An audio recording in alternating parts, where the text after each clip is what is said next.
the world of electric supply, there are always back orders. Some can be satisfied quickly, others not so fast.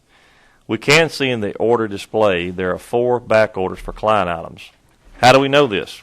Answer: the right-hand column labeled Avail has a date displayed for each line item. So in this clip, we're going to look at one of the ways we might manage our back orders. But before we do so, an important point must be made. If we choose not to expedite a back order, Eclipse will create a purchase order for our back order at our branch or at the regional distribution center, and the purchase order will meet the freight minimum. We should always think about what method is best for our branch and best for our customer. And remember, a back order could have cost associated with it.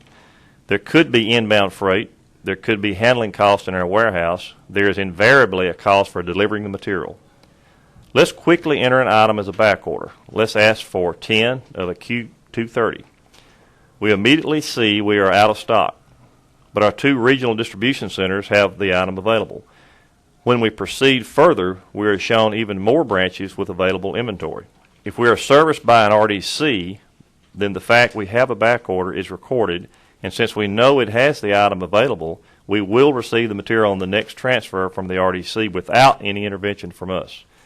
Branches not a component of an RDC network are not so fortunate and must have a specific request to a branch.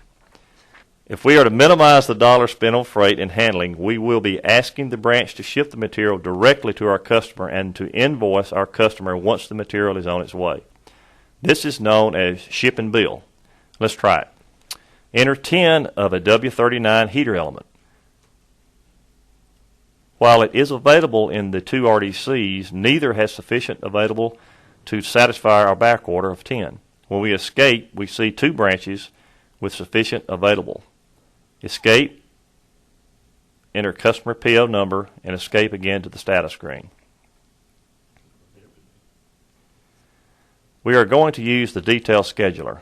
Hit Alt-D. Although we saw we had 2 branches with the item available, there are 3 factors to consider. Where is the branch relative to our customer? What is the cost of the item at the shipping branch? And finally, will the branch ship on our behalf? Our customer is in Nashville, so we should be checking both Jackson, Mississippi and Tupelo. Depress Alt-I for inventory inquiry. We could use Alt-D to locate a branch. However, branch 12, Jackson, is displayed on the first screen. We see branch 12 has 28 available, none on order or on transfer. It is a B item, meaning it is a decent seller, and the monthly demand is almost 13. If you have the authority, you can view the cost at the branch via Alt-P, pricing. We can see Jackson is paying $11.20. Now we use Alt-D to locate branch 42, which is Tupelo. Check the cost, Alt-P, and we find the element has been purchased for 3 cents less at $11.17. It is also an E item with only 2 sold in the last year. It is not a hot seller. Escape back to the detail scheduling screen. We have decided we would like to ship and bill out of branch 42. Tab over to the shipping branch column. This is labeled SHPBR, and change the number from 643 to 42 and to press enter followed by escape. The cursor is positioned in the order status field, but we note the pricing branch is ours, but the shipping branch is now Tupelo 42.